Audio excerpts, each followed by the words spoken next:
Shalom, perkenalkan nama saya Odi Sabumali, NIM 112091, kelas B, Prodi Manajemen. Di video kali ini saya akan mempresentasikan usaha keripik singkong.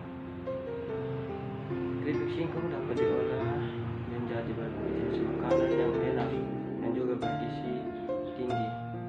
Banyaknya produk dari olahan singkong menjadi alasan utama mengapa singkong perlu dikembangkan dalam proses pengolahannya. Singkong juga sangat tepat mengingat manfaat dan kegunaan singkong yang cukup luas terutama untuk industri makanan. Perencanaan ide bisnis. Yang pertama itu membuat profil bisnis atau usaha. Diperlukan ini untuk menjelaskan serta singkat terkait bidang juga berkualitas dari usaha kita. Dari profil ini juga dapat memproyeksikan rencana bisnis kita ke depannya. Yang kedua itu tentukan target yang tepat. Setelah memiliki deskripsi produk, kita juga harus menentukan pasar yang ditargetkan sesuai kualitas serta harga produk dengan segmennya. Tiga itu anggaran dan investasi. Hal penting dari sebuah usaha selain tujuan ialah adanya anggaran serta investasi, sebab ini berkaitan dengan kemampuan operasional usaha kita. Yang keempat itu tim dan strategi. Modal profil usaha, deskripsi produk dan juga target konsumen sudah ada. Selanjutnya kita harus memiliki tim berkualitas untuk memasarkannya. Yang ketiga, perencanaan pemasaran. Proses pemasaran keripik singkong ini dapat dilakukan melalui jejaring media sosial atau jual beli online dan membuka kedai agar dapat dibeli secara langsung.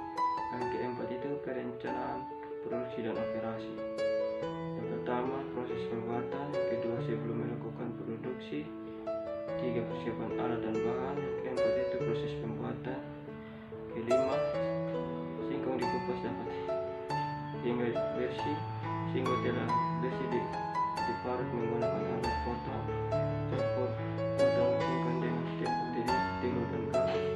Setelah campur rata, goreng singkong ke minyak panas dengan api sedang.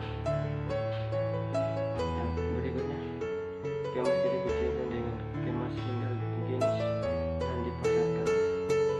Yang keenam itu perencanaan sumber daya manusia. Dalam ekonomi dikenal bahwa sumber daya manusia tidak berkualitas, hanya baiknya dengan latihan oleh pelaku usaha. Pelatihan ini atau juga dikenal sebagai training membantu karyawan yang berkualitas atau tidak setidaknya sedikit memiliki keterampilan mengenai kompensasi untuk karyawan berprestasi. Ekonomi memandangnya sebagai bonus upah dari keringat karyawan. Dalam ilmu ekonomi sendiri menegaskan agar harus adanya pemberian upah sebelum keringat karyawan kering. Perencanaan keuangan. Investasi awal yang diperlukan jumlah seluruhnya 1.890.000.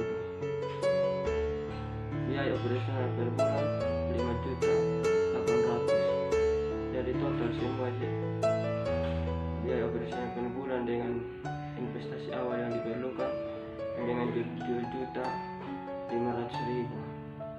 Perencanaan ekonomi, sosial dan politik. Perencanaan ekonomi, sosial dan politik melibatkan sistem ekonomi barang dan jasa yang dinilai perencanaan ekonominya menentu pilih secara langsung mengenai tujuan konkret yang hendak dicapai dalam jangka